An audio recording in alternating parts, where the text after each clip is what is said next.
Hello दोस्तों, मैं Imrataram Lomrod reach exercise point YouTube channel पर आपका स्वागत करता हूं। दोस्तों, हम आज बात करेंगे हिंदी व्याकरण की, जिसके अंदर हमने वर्ण विचार का हमारा टॉपिक चल रहा था। दोस्तों, हिंदी आपके पटवार के अंदर भी काम आएगी, रीट के अंदर भी काम आएगी, एसएससी जीडी के अंदर काम आएगी, ग्राम सेवक के अंदर काम आएगी और एसआई के अंदर काम आएगी। बिल्कुल हमें बेसिक जानकारी के आधार पर विस्तार से हिंदी को पढ़ेंगे। तो हमने वर्ण विचार में 2 क्लास हमारी पहले हो चुकी हैं और आज तीसरी क्लास है, जिसमें हमने वर्ण विचार में 100 कंप्लीट कर लिए थे। आगे हम बात करेंगे आज व्यंजन की। तो दोस्तों, हिंदी में व्यंजन कितने होते हैं? तो व्यंजनों की संख्या होती है 33। कितनी होती है? 33 होती है। और इन व्यंजनों की परिभाषा की बात करें तो जिन वर्णों का उच्चारण स्वरों की सहायता से होता है उसे क्या कहते हैं? व्यंजन कहते हैं। यानी परिभाषा आपको बिल्कुल कभी नहीं पूछी जाती है, सीधा व्यंजनों के भागों के बारे में पूछा जाता है। और परिभाषा आप लिखना चाहे तो लिख लीजिए, जिन वर्णों के उच्चारण में स्वरों की सहायता ली जाती है उसे व्यंजन कहा जाता है। यानी जिस प्रकार इस क की हम बात करें तो ये क है पूरा, और इसको जब हम तोड़ेंगे तो क आधा होगा, इसके साथ क्या मिला हुआ है? ए मिला हुआ है। यानी इसके साथ क तो आधा है। व्यंजन हमेशा क्या होते हैं दोस्तों? आधे होते हैं। इसके साथ स्वर मिलने से इसका रूप पूरा होता है। तो क आधा है, इसके साथ ए स्वर मिला, तब जाकर के इस क का निर्माण हुआ।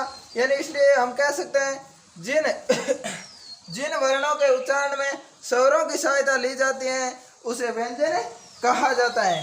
तो दोस्तों, ये बात थी इस व्यंजन की परिभाषा की। आगे हम बात करें दोस्तों 5 वर्गों की। यानी कह सकते हैं क वर्ग है, ये च वर्ग है, ट वर्ग, त वर्ग और प वर्ग। इनके अंदर 5-5 वर्ण, 5-5 व्यंजन होते हैं। तो इन 5 व्यंजनों को वर्गों को क्या कहा जाता है? स्पर्श व्यंजन कहा जाता है। क्या कहा जाता है? स्पर्श व्यंजन कहा जाता है। दोस्तों, किसको? क ख ग घ ड़ च छ ज ज य और ट ठ ड ड ण त थ द ध न प फ ब भ और मैं। इन 25 को क्या कहा जाता है? स्पर्श व्यंजन कहा जाता है। दोस्तों, आपको पूछ लिया जाता है स्पर्श व्यंजन कौन से होते हैं? तो क वर्ग, च वर्ग, ट वर्ग और त वर्ग और प वर्ग के अंदर जितने व्यंजन आते हैं वो स्पर्श व्यंजन है। कुल संख्या इसकी कितनी है? 25 है। आगे दोस्तों, आपको एक चीज और याद रखनी है। आप इनको अलग निकाल लीजिए। किनको? इनको, यानी च वर्ग को अलग निकाल लीजिए। इन च वर्गों को क्या कहा जाता है? इस च वर्ग के 5 व्यंजनों को क्या कहा जाता है? स्पर्श संग्रसी व्यंजन कहा जाता है। स्पर्श संग्रसी व्यंजन। यानी आपको पूछ लिया जाता है स्पर्श संग्रसी व्यंजन कौन कौन से होते हैं? तो च, छ, ज और ये क्या होता है? स्पर्श संग्रसी व्यंजन होते हैं। संख्या इसकी 5 होती है। दोस्तों, एक नोट लगा करके बात लिख लीजिए। इसके नीचे एक नोट लगा करके बात लिख लीजिए। यानी मूल स्पर्श कितने होते हैं? मूल स्पर्श व्यंजन। यानी आपको पूछ लिया जाता है कि मूल स्पर्श व्यंजन कितने होते हैं? मूल कह दो चाहे मौलिक कह दो, यानी मूल के है या मौलिक स्पर्श व्यंजन कितने होते हैं? तो दोस्तों, इसके अंदर 16 होते हैं। कितने होते हैं? 16 होते हैं। 16 कौन कौन से होते हैं दोस्तों? एक तो क वर्ग, ट वर्ग, त वर्ग और प वर्ग। और इनकी बात करें तो इनमें से आप इसको और निकाल लीजिए। किसको? इन 5 को और निकाल लीजिए। इनको निकालेंगे क्योंकि इनको क्या कहा जाता है? नासिक्य कहा जाता है।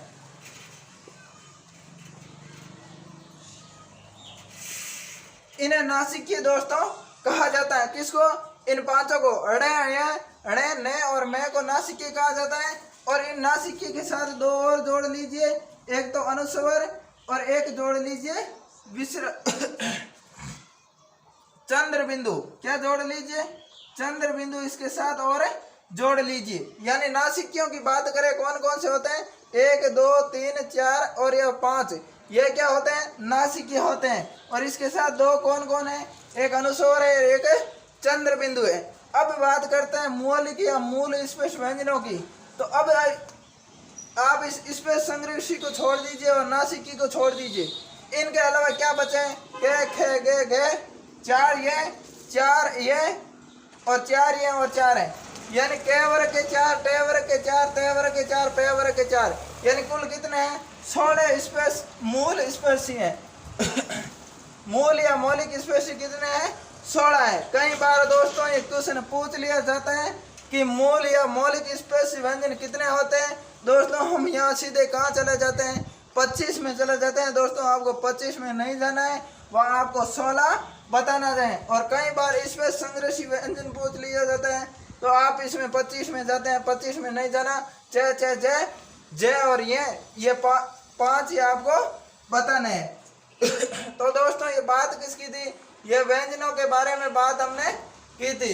आगे भी व्यंजनों की बात करते हैं और कौन कौन से होते हैं। तो इसके अंदर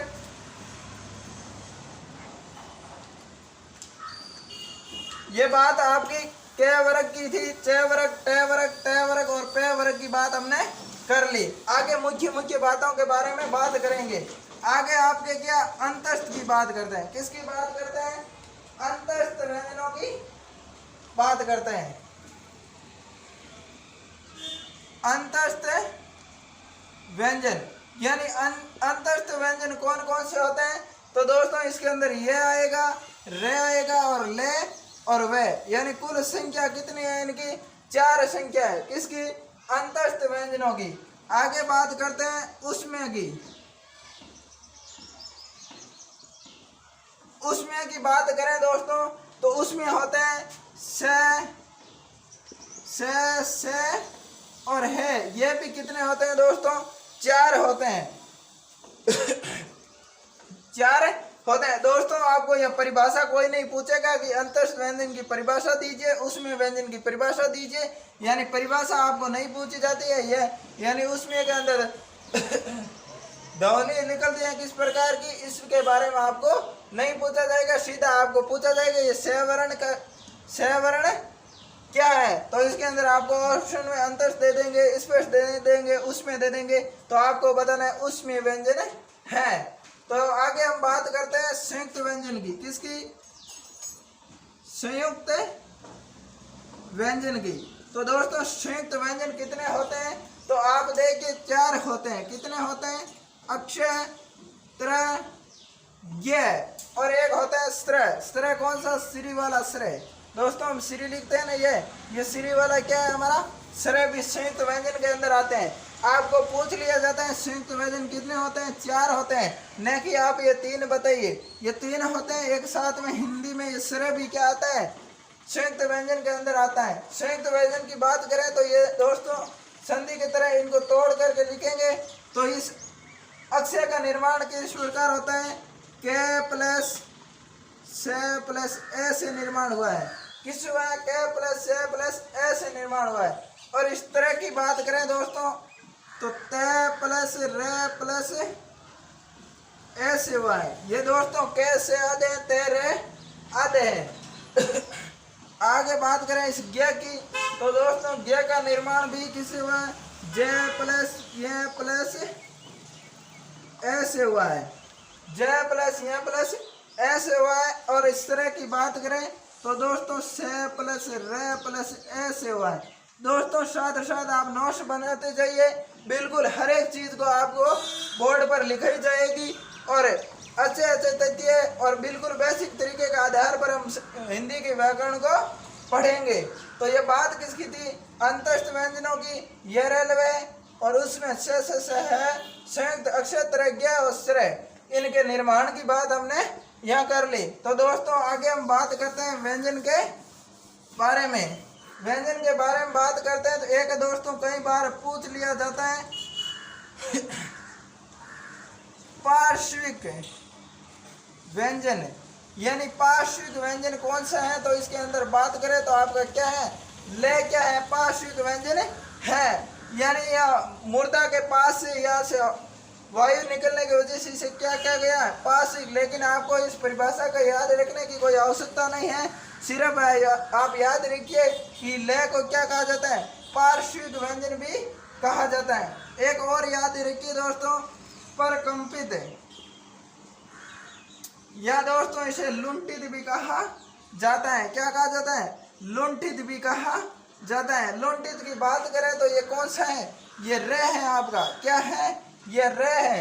रे को परकंपित भी कहा जाता है और लुंठित भी कहा जाता है। आगे हम बात करें और की, तो एक आता है आपका उत्क्षिप्त। कई बार आप देखते हैं कि उत्क्षिप्त की ध्वनि आती है। तो उत्क्षिप्त की बात करें तो इसे क्या कहा जाता है? ताड़न जात भी कहा जाता है। क्या कहा जाता है?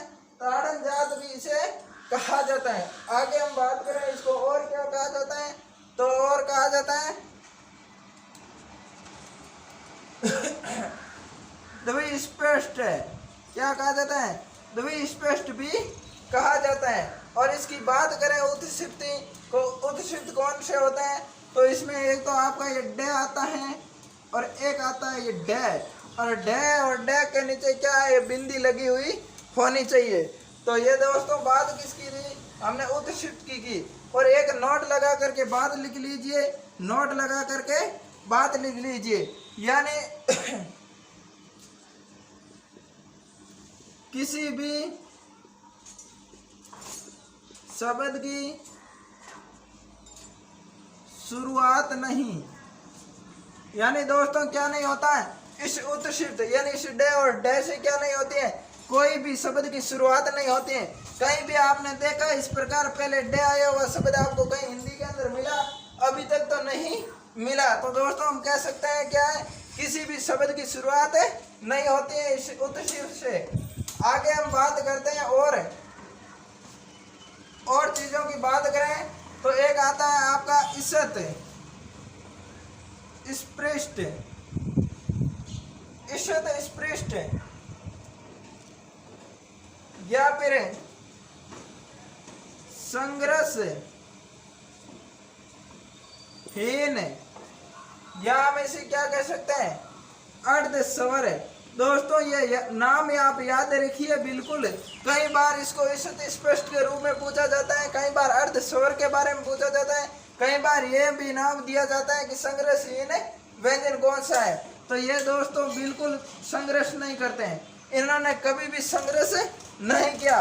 तो ये और वे है, कौन कौन से हैं? ये और वे है। क्या है? इषत स्पष्ट है, संघर्षी या फिर अर्धस्वरी से कह सकते हैं। दोस्तों तो ये बात किसकी थी? व्यंजन के भागों की।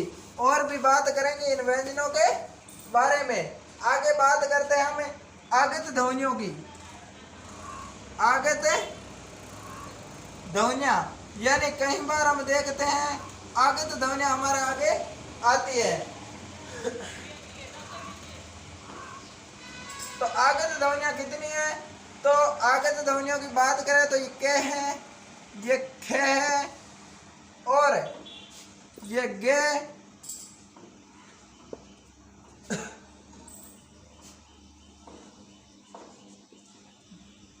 जे और ये फे।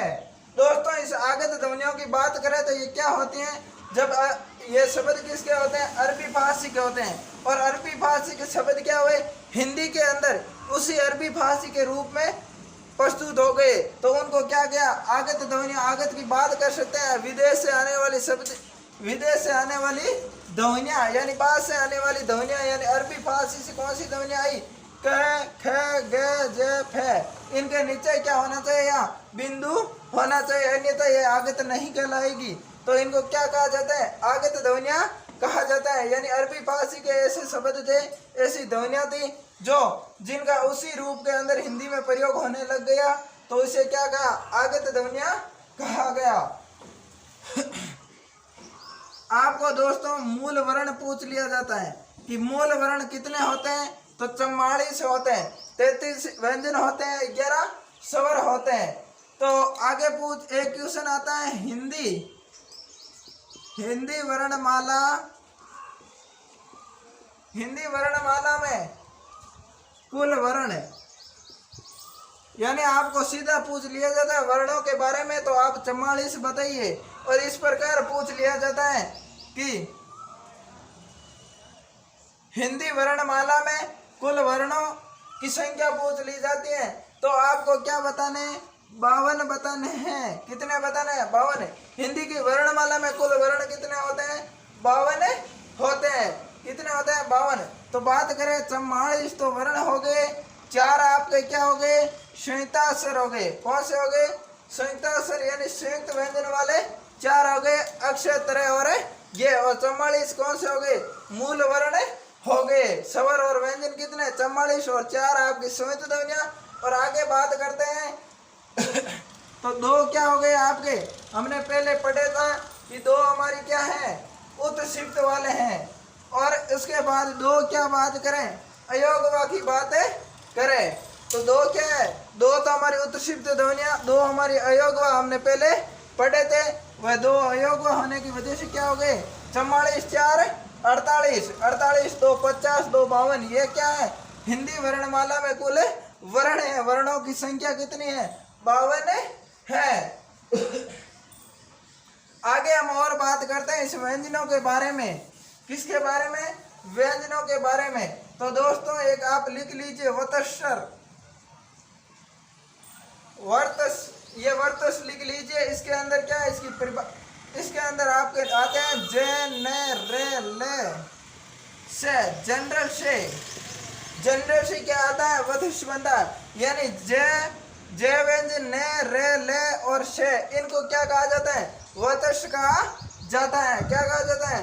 वतस कहा जाता है। आपको पूछ लिया जाता है निम्न में से कौन सा वर्ण वतस है, तो इसमें से आपको कोई भी दिखाई दे उसको बताना है जनरल से। आप याद रख सकते हैं जनरल से, यानी शब्द क्या बना हमारा? जनरल से शब्द है ना।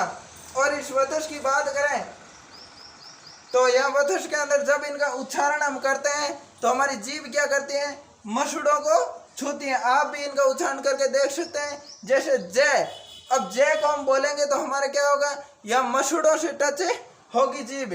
तो जहाँ मसूड़ों से जीभ टच होती है वहां पर क्या होता है? वतस की ध्वनि होती है। वतस में कौन रहते हैं? जय न रे ले और से आते हैं। एक बात करते हैं और दंतोष्ठ की। किसकी?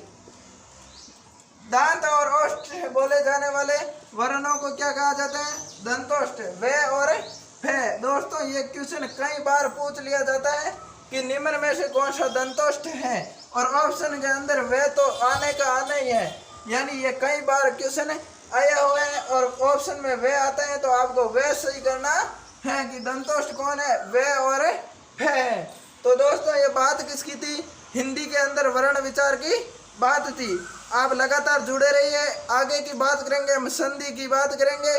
तो संधि बिल्कुल आसान बेसिक तरीके का आधार पर पढ़ेंगे। आप हमारे reach success point YouTube channel को सब्सक्राइब करें, ज़्यादा से ज़्यादा शेयर भी करें। इस चैनल पर आपको संपूर्ण शिक्षण विद्या, संस्कृत व्याकरण, हिंदी व्याकरण और मैथ से ट्रिक, यानी मैथ ट्रिक की बात करें तो बिल्कुल बेसिक आधार पर हम मैथ पढ़ेंगे। तो धन्यवाद दोस्तों, आज के लिए बस इतना ही।